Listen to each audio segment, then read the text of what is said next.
Hola, buenas tardes. Pues estamos aquí, un nuevo programa de Clínica de la Ansiedad. Ya sabéis que ese programa se puede ver en directo por la televisión de Internet, conectando en nuestra página web de Clínica de la Ansiedad.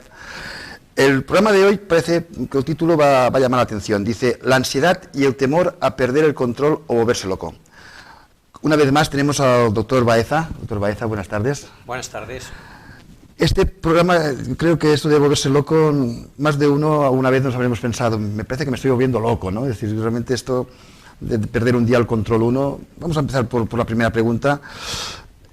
Muchas personas que han sufrido problemas de ansiedad manifiestan un miedo a perder el control. ¿Qué relación hay entre miedo, perder el control, ansiedad? Sí.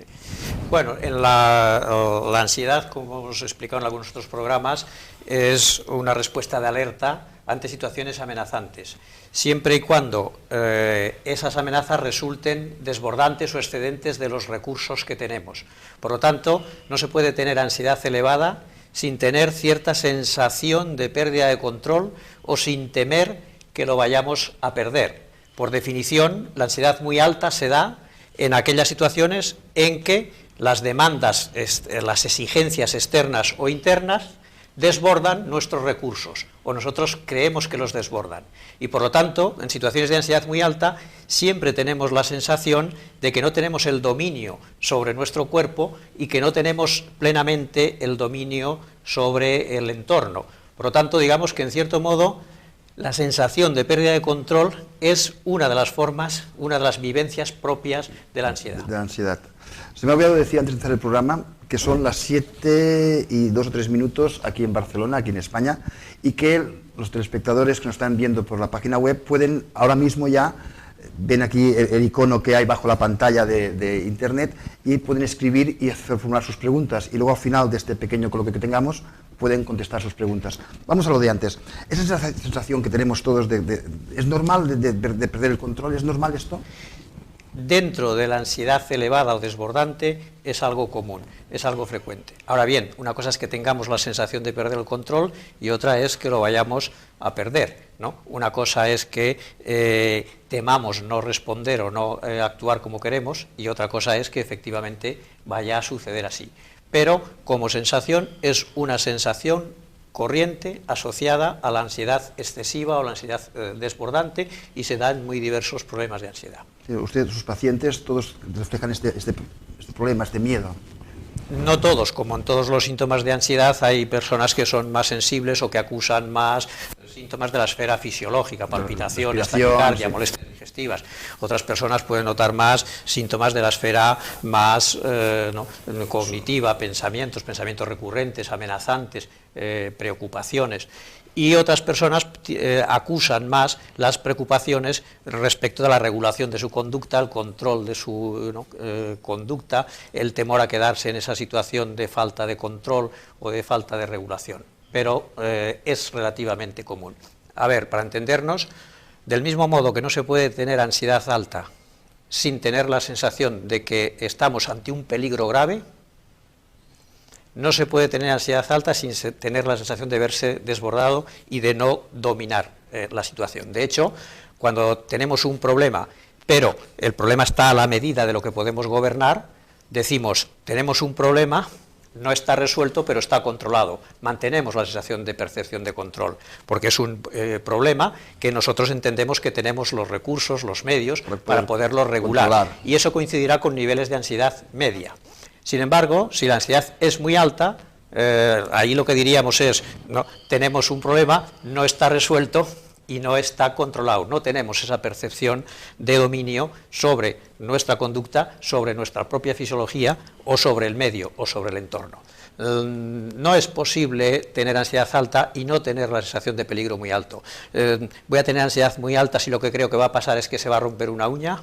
No, la ansiedad se va a producir siempre en situaciones en las que creo que va a pasar un peligro grave, y un peligro grave inminente, porque si el peligro va a pasar de aquí a 6 meses, eso no me producirá una ansiedad muy elevada. Por definición, cuanto más alta es la ansiedad, más sensación tenemos de peligro, de consecuencias muy graves, inminente, y la sensación asociada de que estamos desbordados, de que estamos a merced de las circunstancias, de que nos vemos vendidos.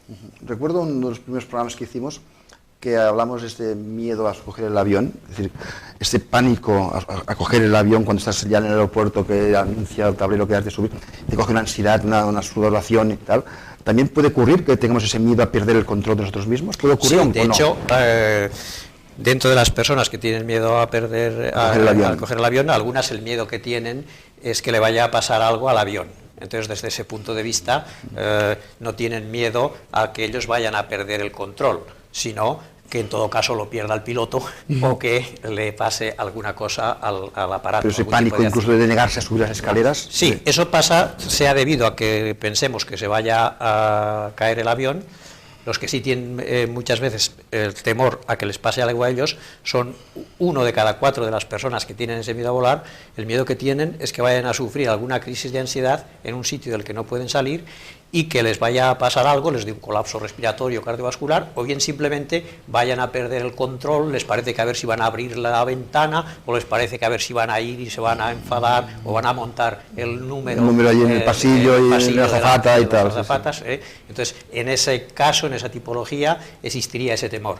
En otros casos, como hemos visto antes, no, el miedo viene por otro lado. Ahora, tú fíjate que la consecuencia siempre es la misma. ¿Qué está pensando el que teme que se accidente el avión?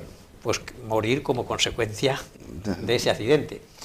Y el otro grupo, ¿no?, que teme que le pase, ¿no?, algo a él, le dé alguna crisis de pánico y como consecuencia de eso sufra, ¿no?, alguna consecuencia cardiovascular, respiratoria, ¿no?, o de perder el control, están pensando prácticamente la misma cosa, una consecuencia grave. Las consecuencias graves se darán siempre en 3 esferas: la salud física, ¿no?, morirse; la salud mental, trastornarse, volverse loco, perder el control, que es el tema de hoy. O perder la salud social, verse en una situación embarazosa, humillante, hacer el ridículo, ser objeto, por lo tanto, de desprecio, ¿no? Vas con un grupo de amigos a coger el avión y tienes que quedarte... Entonces, hay ese temor también, ¿no? Entonces, siempre que tengamos niveles de ansiedad, se producirá esa sensación de peligro grave en alguna de estas esferas, de falta de regulación o de control, ¿no?, sobre nosotros mismos o sobre el entorno. Eso forma parte de la propia definición de la ansiedad. Si quieren ver los espectadores, hicimos un programa sobre miedo a coger el avión, entonces podemos mirar para atrás, pero también recordamos que, antes lo he dicho, que los espectadores hoy pueden en directo escribir y decir cualquier pregunta que al final pues las podremos contestar. ¿El miedo a perder el control se da en unos problemas de ansiedad más que en otros? O... Sí, se dan unos problemas más que en otros.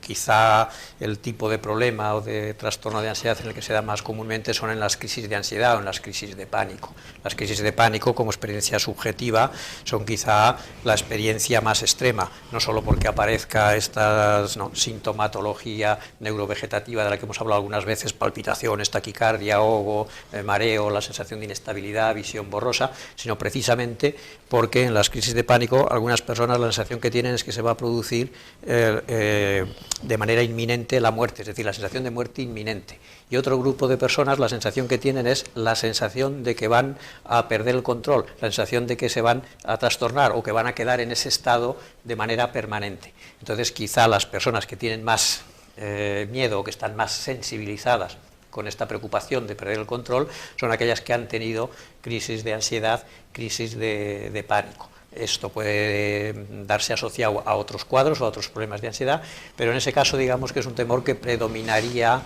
más que en otros casos. Por lo que usted dice, doctor Baeza, lo que es cierto es que la ansiedad no nos deja actuar como uno quiere, es decir, te corta, te paraliza. Sí, es verdad que la ansiedad nos estorba, nos limita, ¿no? De hecho, hablamos de trastornos de ansiedad cuando se dan 2 condiciones: cuando afecta de manera notable y persistente a la salud, al bienestar físico y psicológico, y cuando, por otro lado, resulta incapacitante o nos limita en nuestro desempeño social o intelectual, laboral o el que fuera. Es verdad que la ansiedad tiene un efecto incapacitante, un efecto inhibidor, un efecto bloqueante notable. En ocasiones nos resta autonomía, no podemos desplazarnos como queremos o estar donde queremos. En otros casos se produce un bloqueo, una inhibición social que hace que determinados recursos que tenemos estén embargados. Tenemos esos recursos, pero no podemos hacer uso de ellos. Están inhibidos, están bloqueados.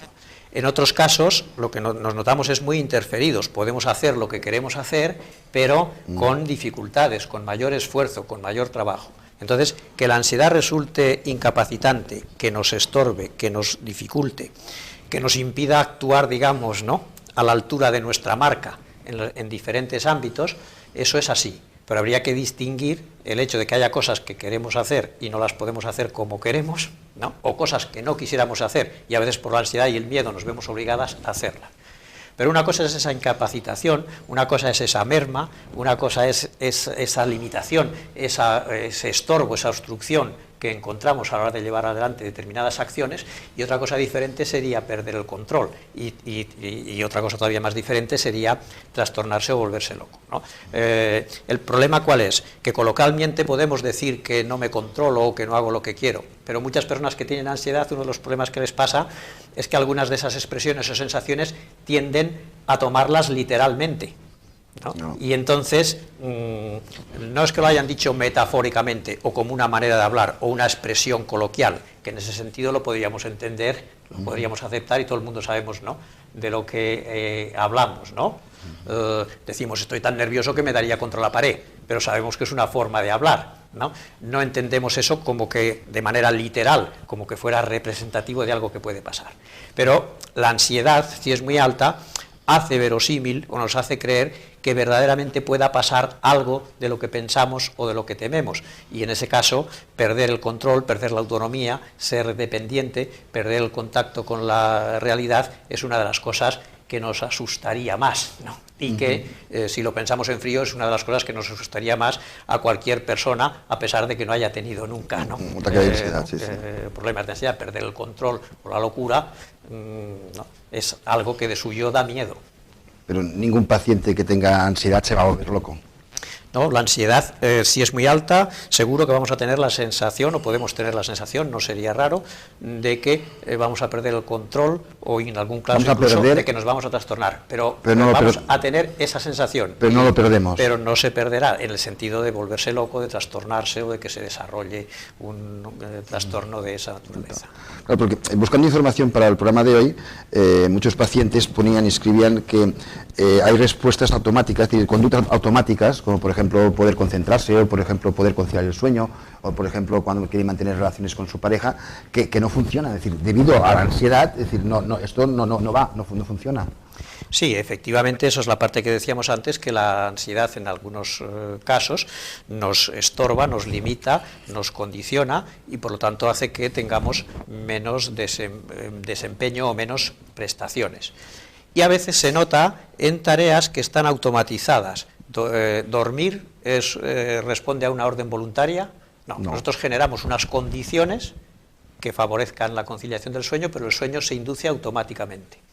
Concentrarse es darle a un botón, o lo de concentrarse responde a una orden voluntaria. No, nosotros generamos las condiciones y la concentración va sobreviviendo a medida que nos vamos metiendo, vamos desarrollando una determinada actividad. El habla, una vez que hemos aprendido a hablar, y si es nuestro idioma materno, la producción del habla se produce automáticamente. Yo ahora estoy pensando qué es lo que quiero decir y no sé cómo ni cómo no, sale y se desarrolla.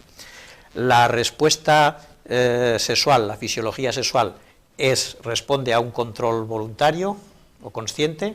Decimos que aparezca la erección y aparece. No, eso se generan unas condiciones, pero esto aparece automáticamente. ¿Qué es lo que pasa? Que lo mismo que se ven interferidas determinadas actividades y funciones conscientes o no automáticas, también se ven interferidas algunas de estas funciones automáticas. Y a lo mejor, pues efectivamente, tengo dificultades para conciliar el sueño, o tengo dificultades para concentrarme. Eso es frecuente. ¿Qué es lo que pasa? Que muchas veces, sobrepreocupados por este problema del control, sobrepreocupados porque estamos viendo que cosas que tenían que salir y funcionar solas no funcionan, nosotros decidimos no fiarnos del organismo. Buscamos estrategias. Exacto, y lo que hacemos es tratar de supervisar consciente y voluntariamente esas operaciones, querer controlar. Y en ese caso, ¿no?, lo que se convierte en un problema es el exceso de pretensión de control. Porque si a mí lo que se me ocurre es ponerme a vigilar el sueño, ¿Será más probable que me duerma o que no? Será más difícil. Fíjate la contradicción de la palabra. Más despierto, vigilar el sueño, a ver si se produce, si no, porque lo necesito, a ver si viene, a ver si lo empujo. Vigilar el sueño lo que favorece es la vigilia, como su propio nombre indica. Favorece estar despierto y, por lo tanto, paradójicamente, lo que haré es que tendré más dificultades, y no vendrá sueño, entonces pensaré que... Si yo ahora, porque hubiera tartamudeado un poco, porque estoy más nervioso, confundo una palabra con otra y no me sale, yo dijera, pues que ahora no puedo fiarme de cómo hablo o de lo que digo o de cómo me expreso, porque parece que me traiciona la expresión o la ansiedad me está limitando, y la solución que se me ocurriera es controlar voluntariamente la producción del habla, y ahora tuviera que estar mirando a ver cómo produzco los sonidos, cómo se articulan los fonemas uno detrás de otro, hablaría peor o mejor, tendría muchos más fallos. En el tema que hemos puesto antes de la respuesta sexual, la ansiedad sabemos que puede interferir en la respuesta sexual. ¿Por qué? Porque en una situación de peligro el organismo evolutivamente entiende que hay algunas otras actividades que son poco convenientes y por lo tanto no favorecerá la fisiología que se necesita para esas actividades y por el contrario favorecerá la fisiología propia de las respuestas del miedo, las de lucha, las de huida, las de bloqueo. Así que puede aparecer algún problema en la respuesta sexual, pero si yo me asusto de eso, me parece que se están alterando, que se está perdiendo el orden o la regulación sobre ciertas funciones y que no me puedo fiar de que eso salga automáticamente, lo que se me puede ocurrir es ponerme a observarme, a examinarme, a ver si aparece la erección, si no aparece la erección, ya, no aparecerá. ¿Y qué pasará? Bueno, es que una cosa es tener relaciones sexuales y otra cosa es pasar examen y por lo tanto, pues muchas veces problemas que produce la ansiedad, pero que serían problemas menores, se ven agravados y se ven magnificados y se mantienen en el tiempo como consecuencia de las operaciones que nosotros hacemos para regularlo. Es decir, siempre que nos sentimos más seguros tendemos a aumentar el control. Y en muchos casos, en problemas de ansiedad, el problema es más, o no es tanto la falta de control como temen las propias personas, sino que muchas veces es mayor problema el exceso de control o la pretensión excesiva de regular de determinada manera ciertos procesos. Claro, estoy pensando ahora, sabes que soy profesor, conocí un profesor que tenía miedo, pánico a hablar en público, es decir, y le producía realmente ansiedad. Claro, si estaba preocupado en dar la clase, se quedaba bloqueado. Claro, la ansiedad efectivamente tendrá un efecto inhibitorio, tendremos más dificultades, ¿no?, de expresión, de articulación, porque estamos más tensos, más rígidos, tendremos más dificultades, ¿no?, de concentración y, en cierto modo, desarrollaremos la actividad de manera más embarazosa, de manera más trabada. Pero en ese tipo de miedos, como tú has señalado, el temor está en que estas personas temen que la ansiedad les delate, que se equivoquen, que titubeen, que se sonrojen, que les tiemble la voz, que les tiemble la mano, y entonces, que se queden en blanco. Que se queden en blanco, y entonces verse en una situación social bochornosa, verse en una situación social humillante, ¿no?, verse en una situación social hilarante, que genere cierta burla, y a partir de ahí calculan que van a ser objeto, pues, de menosprecio o de algún tipo de exclusión, ¿no? ¿Y qué se les ocurre muchas veces como solución? Pues tratar de verse desde fuera, y entonces se desdoblan en lo que sería el papel de hacer de profesor, pero por otro lado estarían actuando como críticos viéndose desde fuera, ¿no? ¿Eso qué hará?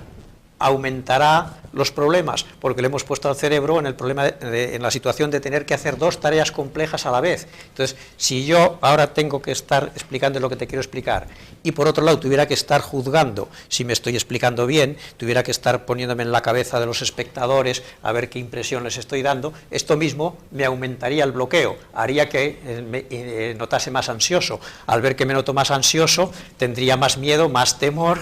Y todo va creciendo. Exactamente. Recordamos que son las 7:20 en Barcelona, en España, y que también los espectadores, como el anterior programa, pueden escribir tocando el icono que hay al lado de la pantalla que sale en la página web de Internet. Cuando usted hablando de estas cosas, hablaba como de la sensación de irrealidad, ¿no? Es decir, de ¿qué consiste esa sensación de que estamos mirando al espejo, que somos otra persona? Sí, algunas personas también relacionan esta sensación, que ahora describiré un poco, justamente con la sensación esta de perder el control. Algunas personas que tienen ansiedad describen algo que llaman como una sensación de extrañeza, de desconexión con el entorno, una sensación como de irrealidad. Estamos en un sitio que nos es conocido, pero que es como que no formásemos parte de él. Es como que fuéramos un extraterrestre que ha bajado y que está en ese contexto, en ese medio, pero hay como una desconexión, como una sensación de extrañeza, como que estuviéramos viendo las cosas desde una película o a través de espectadores de nuestra vida, de una pantalla. Sí, pero que en cierto modo también un poco como que nosotros no estuviéramos ahí dentro. Es una especie un poco de disociación, ¿no? Como que nosotros no estamos en el medio, en el contexto que le estamos. Esta sensación de irrealidad y de extrañeza se puede producir respecto del exterior, y en ese caso hablamos de desrealización, o se puede producir respecto de nosotros mismos, ¿no?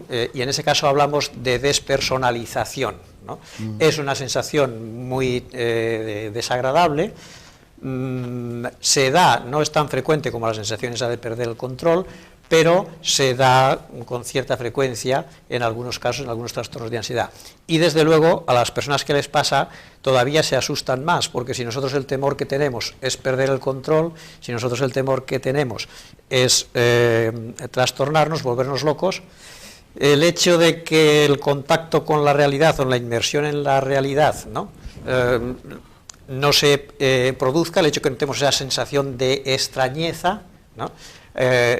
Da verosimilitud a la idea de que ya estamos perdiendo ese contacto con la realidad, de que ya estamos enajenándonos, de que ya estamos yendo hacia esa locura o hacia esa pérdida de control, ¿no? Los síntomas o las sensaciones de miedo y de ansiedad nos asustan más o menos en función de los temores últimos que tenemos. La persona que el temor que tiene es que se vaya a morir o que le vaya a pasar algo grave para la salud, también tiene la sensación de perder el control y puede que tenga la sensación de irrealidad, pero esa no le asusta mucho, porque si lo que teme es perder la salud física, no hay demasiada relación o no encuentra, ¿no?, que haya parecidos o paralelismos entre esas sensaciones psicológicas y la salud física. Sin embargo, tendrá miedo a los síntomas físicos, palpitaciones, taquicardia o la sensación de ahogo, de falta de aire, porque eso sí que casa con que pueda pasar algo grave de manera inminente para la salud física. Claro. Al revés, estas personas que tienen más la preocupación por perder el control, también tienen taquicardia, ahogo, pero esto no les preocupa mucho, porque la taquicardia y el ahogo no les parece que les vaya a llevar a la locura. No ven un síntoma que esté en el camino. Sin embargo, la sensación de irrealidad... Sí, ya está dice, esto ya estamos en esa dirección, esto ya avanza, ya es el umbral de algo que como siga para allá, pues nos llevaría a esa pérdida supuestamente de contacto con la realidad o a la locura. De hecho, muchas de estas personas tienen el temor a veces de contraer algunos enfermedades como esquizofrenia o cosas así, que son las que prototípicamente se consideran, ¿no?, problemas mentales más severos o relacionados, entre comillas, con lo que sería la locura. Entonces tienen un gran temor, que les lleva muchas veces a ¿qué? Pues a estar pendientes de si lo que han visto lo han visto de verdad, si lo han oído, si les ha parecido oírlo, si es una alucinación. Entonces también muchas veces ellos mismos se confunden como consecuencia de las operaciones que hacen a partir de ahí. En los temas de ansiedad vemos que muchas veces el problema no es solo o fundamentalmente los efectos que produce la ansiedad, sino los efectos derivados de qué hacemos nosotros para regular eso. El feedback este. ¿Y por qué se produce? ¿Por qué se produce esa sensación de irrealidad? ¿Por qué se produce? Bueno, eso se produce por varios efectos, pero por citar alguno de ellos, ante una situación de alerta o de miedo, se producen unos cambios del organismo que se prepara para responder a ese miedo. Los cambios físicos, que hemos explicado algún día, tensión muscular, palpitaciones, taquicardia, mayor consumo de oxígeno, ¿para qué son? Esos cambios físicos se producen para favorecer la respuesta de lucha, huida o parálisis. Pero no solo se producen cambios en la esfera motora, sino que se producen cambios también en la esfera perceptiva. ¿no? ¿Cómo sabemos nosotros lo que pasa en el mundo? A través de los receptores. Quiere decir que ante una situación de peligro también se producen una serie de modificaciones, no solo en los órganos de respuesta, sino en los órganos de recepción. Es probable que se produzca un efecto que se llama de visión túnel, que se ve borroso en los extremos del campo visual y solo se ve claro en el medio. Es probable que se produzca una agudización del oído, lo cual hará que nos molesten mucho más los ruidos.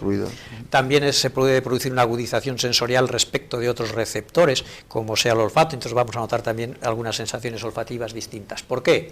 Porque del mismo modo que se trata de favorecer estas respuestas defensivas de lucha, huida o parálisis, el hecho de que los receptores estuvieran mejor dispuestos para identificar señales de peligro lo antes posible sería una ventaja. ¿Qué es lo que sucede? Que nosotros ahora muchas de las fuentes de ansiedad que tenemos no tienen que ver con situaciones físicas. Para si tengo un perro ahí delante o un león, que se produzca la visión efecto túnel está muy bien, porque voy a ver con nitidez en el medio de la pantalla, que es donde está el peligro, en el medio del campo visual, y voy a ver borroso alrededor. Y me voy a poder centrar en la amenaza. Pero si el temor que tengo es que fallezca mi padre o que no llego a fin de mes, ¿cómo relaciono yo eso con que en el medio del campo visual vea bien y alrededor vea mal? Entonces, ciertamente se produce un poco de sensación de extrañeza, de irrealidad, porque hay unos cambios en los receptores, porque hay unos cambios en el propio estado del organismo que se está preparando para esas respuestas de defensa, y hay también unos cambios en la forma de procesar la información. Y en cierto modo, nosotros no estamos en la clave, en ninguna de esas cosas, no estamos en la clave habitual. Y hemos cambiado de tonalidad, ¿no? Nos suena diferente, no es la pieza en la clave de sol, esto es una pieza que ahora está sonando con una sensibilidad, con una dimensión distinta, y en un cierto modo objetivamente es así y tiene su razón de ser. Pero claro, la persona que se encuentra con ese problema, todo esto no tiene por qué saberlo, y si está asustado tampoco está mucho para pensarlo, y lógicamente, pues, ¿cómo va a interpretar todas esas sensaciones? Pues en línea con lo que teme. Claro. Es un tema que da que pensar, ¿eh? Es decir, hay una pregunta que pasan desde control, se ve que no pueden escribir por la pantalla, dice, ¿qué son las fobias de impulsión?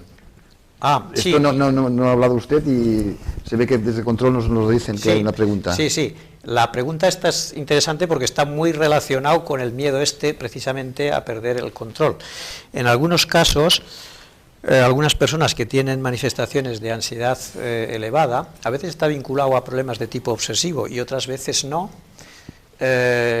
tienen unas manifestaciones, tienen unos pensamientos intrusivos muy desagradables y que dan lugar a una experiencia que psicológicamente es muy difícil de sufrir. Son personas que, por ejemplo, tienen el temor de perder el control y si lo llegasen a perder, hacer algo grave o irreversible. Entonces, por ejemplo, están en la cocina y van a coger un cuchillo y les viene la imagen o la idea de a ver si se lo clavarán. Le viene la imagen como que se lo están clavando al familiar que está al lado, ¿no? O a veces a ellos mismos, ¿no?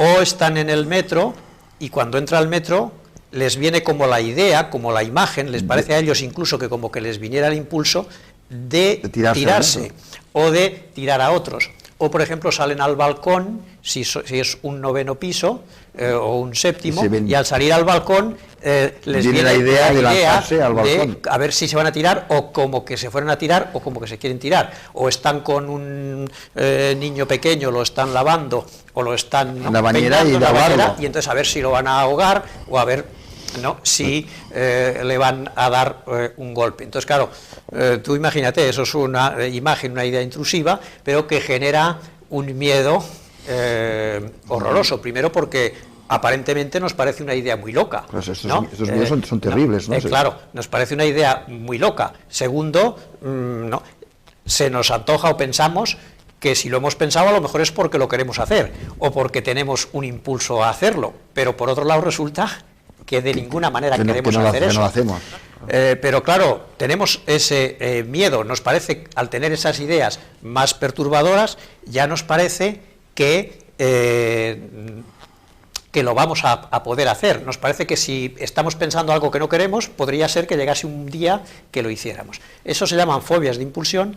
En realidad no hay ninguna probabilidad de que eso suceda, de que eso se haga, y es al revés, es precisamente una estrategia que la función que tiene es que nosotros no quisiéramos que eso pasase, eso es lo último que quisiéramos que pasase en el mundo, y no quisiéramos que pasase ni locos ni borrachos, o sea, que no pasa porque lo queramos hacer, sino que como nosotros tenemos la sensación de pérdida de control, vamos un paso más allá y nos preguntamos qué podría pasar si perdiéramos el control. Claro. Y lo que nos preocuparía es que si perdiéramos el control hiciésemos algo grave o irreversible. Y esa cosa grave o irreversible al final, ¿cuál es? También la muerte, ¿no? Que para nosotros o para otros, ¿no? Entonces es porque queremos prevenir que pasase eso, incluso en el supuesto extremo de que llegásemos a perder el control. ¿Qué pasará? Ni eso sucederá, ni perderemos tampoco el control. Pero claro, esto para la persona que no se encuentra bien, que ha cambiado su vida en muchos aspectos, que tiene estos pensamientos, que quiere naturalmente muchísimo a su hijo y que además son personas hipercontroladoras, responsables, tener ese tipo de idea, no poderse quitar de la cabeza, no saber si puede ser que puesto que lo piensen lo vayan a hacer, pensar que si lo piensan es que ya están trastornándose o ya es el principio, ¿no?, del trastorno.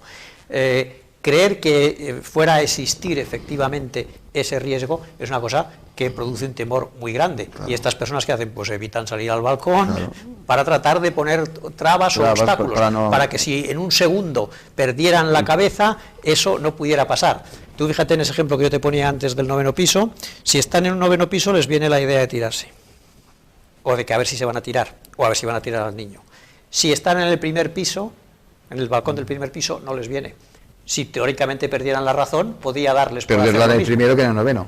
Pero, como por lo que están preocupados, no es sobre todo por perder el control, sino por las consecuencias que eso tendría, y bueno, si me tiro de un 9º, las consecuencias serán graves o irreversibles. Si es de un primero, es reversible, no es tanto problema, ¿eh? Entonces es un problema de otra naturaleza, pero efectivamente es una de las manifestaciones más angustiosas, ¿no? O tú fíjate a alguien que trabaja en una guardería y que tienen que recortar con estas tijeras, o tienen que ir con los niños aquí o allá, el tormento, o vas a la piscina, ¿no?, con el los tormento, niños, ¿no?, de ese tipo de ideación. Ahora, ¿va a pasar eso? No va a pasar, ¿no? ¿Se pasa muy mal? Sí. Todo eso hay técnicas, lógicamente, para poderlo tratar y para poderlo revertir. Llevamos 32 minutos de programa y me parece que hay alguna pregunta ya que desde algún telespectador que nos mandan, a ver si la podemos leer. Estupendo. Dice Bruno, buenas tardes, ¿hay alguna explicación de por qué se producen esas ideas perturbadoras? Bueno, lo mismo que la ansiedad tiene unos efectos físicos y se manifiesta en la esfera de la fisiología, lo mismo que la ansiedad se manifiesta en la esfera de las emociones, miedo, ira, rabia, inhibición, también se manifiesta en la esfera del pensamiento. No puede ser que yo me sienta en peligro, que el organismo se haya preparado para las respuestas propias de defensa y lo que esté pensando es que el día está muy bonito. Siempre hay una coherencia en todos esos ámbitos. En ocasiones parte de que tengo unas ideas amenazantes y eso hace que fisiológicamente me encuentre mal.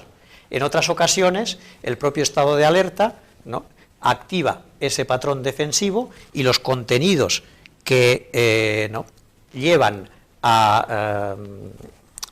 de pensamiento asociados a este patrón defensivo son amenazas. Por otro lado, nosotros muchas veces nos decimos que no queremos pensar en cosas negativas o que no queremos tener esos pensamientos perturbadores. Pero, por otro lado, no queremos dejar de vigilarlos. Voy a poner un ejemplo. Si nosotros tenemos miedo a un perro, donde digo un perro, pongamos a cualquier otra situación o incluso a una idea, si yo tengo miedo a perder el control, aparentemente y de entrada, ¿qué me da más seguridad? ¿Vigilar al perro o no vigilarle? Si tengo miedo, ¿no?, voy a tener la tendencia a vigilar al perro. Pero ¿puedo yo vigilar al perro sin estar pensando en que el perro muerde, en que el perro, ¿no?, va a poder echárseme encima? Yo me digo que no quiero pensar en el perro, yo me digo que no quiero pensar en esas ideas perturbadoras, pero por otro lado me doy la orden de vigilarlas, Con lo cual está reforzando. ¿Cómo puedo vigilarlas sin tener en la cabeza esos contenidos? En la ansiedad se nos dan muchas paradojas, que son las que a veces también nos impiden salir del problema. Una de ellas que comentamos a veces con los pacientes, que a lo mejor para ti ahora cuando la diga te resulta un poco extraño, pero que los pacientes enseguida identifican, la podríamos formular de esta manera: para su tranquilidad permanezcan asustados. Eso parece una contradicción, ¿no? Sí. Pero, claro, el paciente que tiene miedo dice, si no vigilo, si no pienso en el peligro, si no lo estoy observando, no estoy tranquilo. ¿no? El peligro se me puede echar encima. Así que prefiero estar intranquilo, pero vigilando. Si miro para otro lado, estaría más tranquilo, ¿no? Claro. Pero me sentiría más inseguro, porque digo, el peligro avanzará, vendrá el perro por la espalda. Entonces, digamos que muchos de esos pensamientos están en parte como manifestaciones sintomatológicas de la propia ansiedad, pero también están asociados a las estrategias que nosotros utilizamos para tratar de regularlas o de controlarlas. Y muchas veces no salimos bien airosos o bien parados porque damos lugar a formulaciones paradójicas, de forma que como tales formulaciones paradójicas no tienen salida. Es aquello de la copla aragonesa: si bebo vino, borracho, y si no bebo, miserable. Entonces, que es como que haga lo que haga, me veo atrapado, no sé cómo puedo salir. Entonces, los tratamientos en parte tienen que identificar y deshacer ese tipo de formulaciones paradójicas, ¿no? Yo tenía un par de preguntas, pero veo que me están diciendo que hay más preguntas, así que un poquito rápido. Gracias, Bruno, por la primera pregunta. Andrea: hola, estimado, soy de Chile. Quisiera saber cómo superar la ansiedad por comer. Por comer. Estoy subiendo cada día más de kilos. Felicidades por su programa. Sí, bueno... Andrea, ¿qué le decimos a Andrea? Sí, a ver, la ansiedad, entre los efectos que tiene, es que a veces altera lo que se llaman las motivaciones fisiológicas básicas: el sueño, la sexualidad y también el apetito. Entonces, en algunos casos la alteración es por defecto, se nos quita el hambre, en otros casos el hambre aumenta y tendemos a comer más. Por otro lado, comer a veces hace que reduzca unas sensaciones desagradables, ¿no?, del sistema digestivo, del músculo vago, y entonces recurrimos a efectos que son boomerang. Hacemos algo que de momento nos alivia, comer, pero se vuelve contra nosotros, porque eso nos lleva a que aumentamos de peso, aumentamos los kilos, tenemos peor salud, después no estamos contentos porque no hemos podido regular la conducta como queríamos. Esa misma angustia se nos hace tan insufrible que tenemos que hacer algo ya, ahora mismo, para el próximo minuto bajarla. Y tenemos algo que en el próximo minuto la bajará, que es comer. Pero se volverá a lanzar otra vez el boomerang, y eso volverá en contra nuestra. ¿Qué hay que hacer? Hay que aprender otras estrategias más eficientes para regular la ansiedad, que no sean estrategias boomerang. Hay que aprender otras estrategias, y por otro lado hay que ver también si hay factores, si hay problemas activos que estén generando, sosteniendo y manteniendo ese problema de ansiedad. Pues gracias, Andrea. Tenemos otra pregunta. Dice el señor García, o la señora García: ¿es crónica la ansiedad o se puede cronificar? ¿Funciona la técnica de mindfulness? Sí. Explica a los espectadores esta técnica. Sí, bueno, esta es una técnica que se traduce por atención plena o conciencia plena.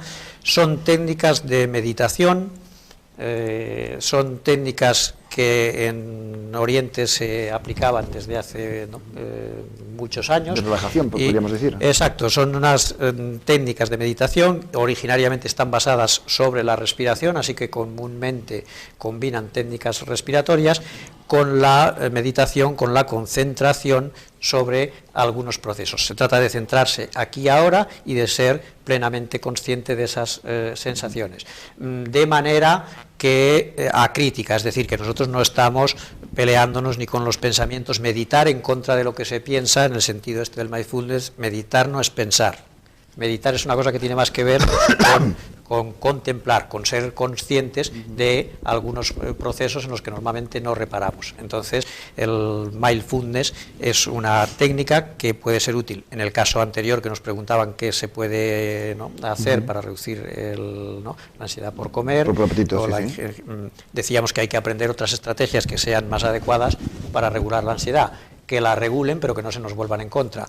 Esta podría ser una de ellas. Esa podría ser una de ellas, ¿no? Nos preguntaba antes otra pregunta, si era crónica. Si era crónica la ansiedad. En la mayoría de casos no, en algunos casos efectivamente puede haberse cronificado. Ahí tenemos que distinguir en que puede haber algunas características, pero que estarían más vinculadas a la personalidad o a la personalidad ansiosa, que estas sí que son más persistentes. Personas que tienden a ser más controladoras, más dubitativas, más aprensivas, emocionalmente más inestables, que sobrevaloran los riesgos, que minusvaloran los propios recursos, que necesitan más garantías para tomar decisiones, que en general rigen su conducta más bien por lo que quieren que no pase, que no por lo que quieren que pase. Esos rasgos de personalidad son más estables, pero desde el punto de vista clínico, desde el punto de vista de lo que se llaman los problemas de salud vinculados a la ansiedad y lo incapacitantes que resultan, eso en la mayoría de casos no estaría cronificado o no se cronificaría. Si se hace el tratamiento adecuado también. Vemos una pregunta, se ve que hay alumnos en directo que están viendo el programa en directo, con lo cual les agradecemos a mis alumnos que están viendo el programa. Antes de que haya otra pregunta, yo no quiero acabar el programa hoy diciendo, ¿la ansiedad nos puede llevar a la locura? ¿Lo podemos afirmar o no? No. Es decir, podemos tajantemente que no nos puede llevar a la locura. La ansiedad está en muchos problemas psicológicos y está también en los trastornos mentales severos, pero está como síntoma, está como un efecto secundario. Lo que llamamos los trastornos de ansiedad, como problemas primarios, la ansiedad, ¿no?, como problema principal, no desemboca en la locura. Otra pregunta que vemos, ¿cómo puedo solucionar mi ansiedad a la hora de jugar a videojuegos?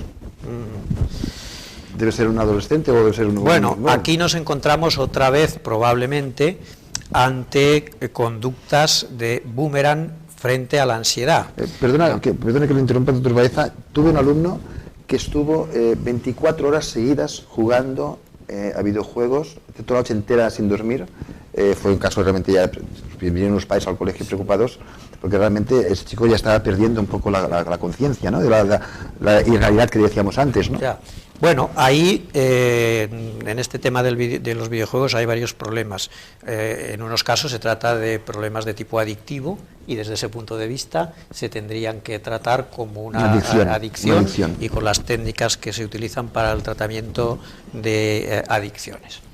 En otros casos, que quizá tiene que ver un poco con la pregunta que se nos formulaba aquí, puede que se trate de una de esas estrategias boomerang a las que decíamos antes.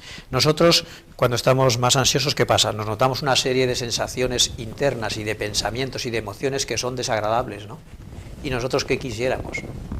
Quitarnos, distraernos de esos pensamientos desagradables o importunos. Y entonces puede que recurramos a ver la televisión o más todavía a los videojuegos. ¿Por qué? Porque son interactivos y eso hace que mientras los estoy viendo la cabeza no me machaca, los pensamientos importunos no se reiteran tanto, no estoy pendiente de mis sensaciones, de mis emociones que me desagradan. Entonces, ¿yo qué he visto? Que si juego a los videojuegos, esas sensaciones se alivian. Llega un momento que juego no porque el videojuego me interese mucho, sino porque es la manera de ahorrarme ese malestar. En ese caso, estoy recurriendo al videojuego no yendo a buscar algo, sino huyendo de algo, que son de las vivencias o de las sensaciones de ansiedad. Ahora bien, ¿qué pasa? Pues que evidentemente no encuentro la hora de ir a la cama, o no encuentro la hora de ir a trabajar, o no encuentro la hora de ir a estudiar, o no encuentro la hora de estar con mi familia, o no encuentro la hora de estar yo con mis cosas. Entonces eso después se me vuelve en contra, vuelve otra vez de nuevo a darse ese efecto boomerang, porque tengo los problemas que tengo, la ansiedad, y encima un tipo de comportamiento que de manera inmediata me alivia esas sensaciones, pero que a medio plazo me desorganiza, me desestructura y por lo tanto hace que tenga todavía más ansiedad o más preocupación. Otra pregunta, vamos rápido. Gracias, Andrea. Diego dice, ¿cuáles son las etapas de la ansiedad? Bueno, es que esto dependería del tipo de problema, ¿no? Dentro de lo que llamamos trastornos de ansiedad los hay de diferentes tipos. Está hemos dicho antes la ansiedad, las crisis de pánico, eso a veces está asociado al tema de la agorafobia, que lleva a que no podamos salir o evitemos meternos en sitios en los que no tengamos escapatoria, el metro, los autobuses, el avión, porque si no nos encontramos bien y no podemos salir, pues a saber qué consecuencias pasarán. A ver, en principio y habría otros muchos problemas de ansiedad. En principio, la ansiedad es bastante menos tradicional de lo que pensamos, va dando avisos, pero si no hemos tenido previamente problemas de ansiedad, nosotros esos avisos que va dando la ansiedad en forma de síntomas, sensaciones o diversas alteraciones, no los identificamos como tal. La ansiedad el organismo nos va advirtiendo, nos va poniendo el semáforo en rojo, pero no lo identificamos. ¿Qué pasa? Que llega un momento en que ya nos lo pone en rojo o ya nos estrellamos con la pared. Entonces, primero la ansiedad produce un desconcierto, produce, ¿no?, una confusión muy grande, aparte de síntomas que hemos reiterado hoy y en varios programas, y produce una situación de perplejidad. A su vez, es muy probable que cojamos miedo a la propia ansiedad, el fenómeno que se llama del miedo al miedo, que aparezca la ansiedad. Y entonces, ¿qué vamos a hacer? Pues vamos a recurrir probablemente a conductas de evitación de aquellas situaciones temidas o bien a la búsqueda de condiciones que nosotros consideremos como más protectoras. A su vez es probable que se disparen mucho todas las estrategias de pensar, maquinar, anticipar, tratar, ¿no?, de ver qué pasa. Es probable que se nos dé cierto retraimiento, ¿no?, social. Es probable que encontremos alguna merma en el desempeño, ya sea intelectual o social o laboral, ¿no? Inicialmente, pues todas las manifestaciones físicas y psicológicas y las limitaciones que produce. Después empezaremos a hacer cosas para resolver eso. Algunas de las que hacemos nos favorecen y otras se vuelven contraproducentes, y lo que hacen es mantener el problema.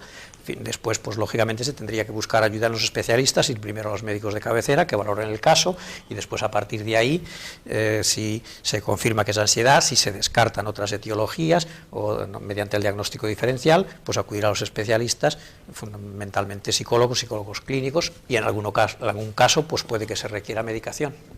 Muy bien. Alex nos dice tratamientos contra la agorafobia. Recuerdo que hicimos un programa, quizás de los primeros, que hablamos de ese tema. Sí, me parece que había algunas personas de una asociación, de un grupo de ayuda mutua con trastornos de ansiedad que tenían agorafobia. La agorafobia, como hemos dicho, se trata no de un miedo, sino de un conjunto de miedos. Dentro de ese conjunto de miedos está el miedo a los transportes públicos, a las aglomeraciones, retenciones en autopistas, grandes almacenes, el cine, centros comerciales, el cine, el teatro, conciertos. También podrían verse en espacios muy abiertos o en la montaña, alejados de lugares, ¿no?, entre comillas, civilizados, ¿no?, con caminos más o menos tortuosos. ¿Qué tienen en común todos esos miedos, especialmente variopintos? Pues tienen en común que si nos encontrásemos mal, que si nos pasase algo, no podríamos escapar. Y el hecho de verse cautivo, el hecho de verse atrapado sin poder salir fácilmente, genera una angustia muy grande, porque calculamos que si podemos salir, la cosa no irá más. Bajará la ansiedad y no irá la cosa a mayores, mientras que si no podemos salir, la ansiedad pensamos que se irá incrementando y que incluso podría llegar a tener consecuencias muy graves o muy extremas. Entonces, ¿a qué se recurre? Pues a la evitación. Tratamos de evitar esas situaciones en las que no pudiéramos salir o que si nos encontrásemos mal, nos viéramos atrapados. La evitación es la solución más inmediata que se nos ocurre frente a los miedos. ¿Cuál es el problema? Que la evitación es una cosa de todo o nada, y evitamos ir al metro, pero eso implica que a lo mejor no podemos ir a trabajar, o eso implica que a lo mejor no podemos ir al cine o no podemos salir con los amigos. Por lo tanto, la evitación es una mala solución porque mantiene el problema, y es una mala solución porque tiene un precio, tiene un coste muy caro. Entonces, en los tratamientos de la agorafobia, ¿qué se hace? Primero se explica la fisiología de la ansiedad, hay que perder el miedo al miedo. Las personas que tienen agorafobia tienen miedo a las situaciones, pero tienen también miedo a las sensaciones. Entonces hay que conocer, hay que perder el miedo a esas sensaciones, hay que perder el miedo al miedo, para eso se hace una serie de ejercicios. Hay que aprender técnicas que se llaman de desactivación para regular la fisiología, y después hay que progresivamente, de manera pautada, regulada, controlada, hay que ir exponiéndose progresivamente a las situaciones temidas con ayuda de las otras técnicas que previamente se han indicado. Asimismo, si hay fuentes activas de ansiedad que estén haciendo que tengamos una ansiedad basal, una ansiedad flotante alta, que eso siempre hace que los miedos específicos sean más altos, pues hay que también ver cómo se puede afrontar o cómo se puede abordar esto. Bien, otra pregunta, pues son ya en España son las 7:50 minutos, 10 minutos para las 8, y vamos allá por las últimas preguntas. Señor García o señora García dice, ¿hay predisposición genética? Bueno, podemos decir que efectivamente existen factores que se llaman predisposicionales. Algunos de esos factores predisposicionales son de tipo biológico y algunos son de tipo genético. Lo que no hay son genes específicos que sean responsables de los trastornos de ansiedad. Son genes, digamos, que podríamos llamar o que se llaman aglomerados. Desde ese punto de vista, la ansiedad como tal no se hereda. Exacto, lo que se pueden contar es algunos factores genéticos que hacen que tengamos un sistema de alerta más sensible, más impresionable, que se dispara más fácilmente. Cuando un paciente dice es que mi abuelo ya era con ataques de ansiedad, mi madre también tiene ataques de ansiedad, sí, y yo también. Claro, lo que pasa es que ahí hay dos cosas. Hay factores, puede haber factores biológicos, entre ellos genéticos, es probable, pero puede también haber factores de aprendizaje. Porque relacionados con ese entorno, y se han podido aprender también algunos esquemas de interpretación, de conducta, de afrontamiento, y ha podido haber también esquemas de aprendizaje del miedo. En todo caso, digamos que la ansiedad como tal directamente no se hereda, sino que puede ser un factor de vulnerabilidad. Dicho de otro modo, hay cerebros que aprenden más fácil el miedo. Lo mismo que hay cerebros que aprenden más fácil la música o que aprenden más fácil las matemáticas. Y frente a los mismos estímulos y frente al mismo contexto, pues sin embargo, dan lugar a conductas o a desarrollos muy diferentes. Otra pregunta, tenemos que ir acabando, doctor Baeza. Sí. Buenas tardes, ¿por qué parece que la ansiedad nunca fuera a desaparecer? ¿Tiene fin? Tiene fin la ansiedad. Enfermiza, la ansiedad como problema de salud y la ansiedad como algo incapacitante. La ansiedad como mecanismo normal y adaptativo no tiene fin, ni tiene por qué tenerlo, ni conviene que lo tenga. La ansiedad en términos físicos y psicológicos es un poco como el dolor en términos físicos. El dolor no nos gusta, pero nos avisa de algo y tenemos que mirar a ver qué pasa. Después hacemos algo o no hacemos nada. ¿Es posible evitar el dolor? ¿Nosotros podemos imaginar que en el próximo año no tenemos ningún síntoma, ninguna manifestación de dolor? No. ¿Y eso es horroroso? No. Tiene una función. La ansiedad tiene también una función desde el punto de vista físico. Hay cosas de las que nos tiene que avisar la ansiedad. Si me va a atropellar un perro o un coche, ¿quién me tiene que avisar? El dolor. Ya un poco tarde, ya me ha hincado el diente el perro o ya me ha atropellado. Me avisará la ansiedad. Pero además hay otras cosas que para nosotros son vitales. Nosotros sobrevivir, ¿por qué nos interesa? Nos interesa sobrevivir como condición para vivir. Entonces, para que nuestra vida tenga sentido y la consideremos como tal, hay cosas que para nosotros son muy vitales o muy importantes, pues relaciones afectivas, amorosas, desarrollo intelectual, cultural. Si eso se ve problematizado, ¿quién nos tiene que avisar? Nos tiene que avisar la ansiedad. Por lo tanto, en el tratamiento de la ansiedad siempre hay dos aspectos.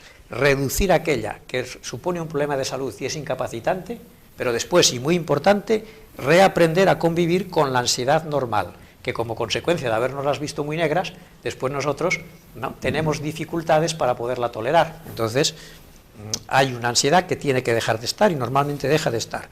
Hay otra que tiene que estar y que hay que reaprender a tolerarla. Bien, aquí otro telespectador nos dice que muchas gracias, que muy interesante el programa de hoy.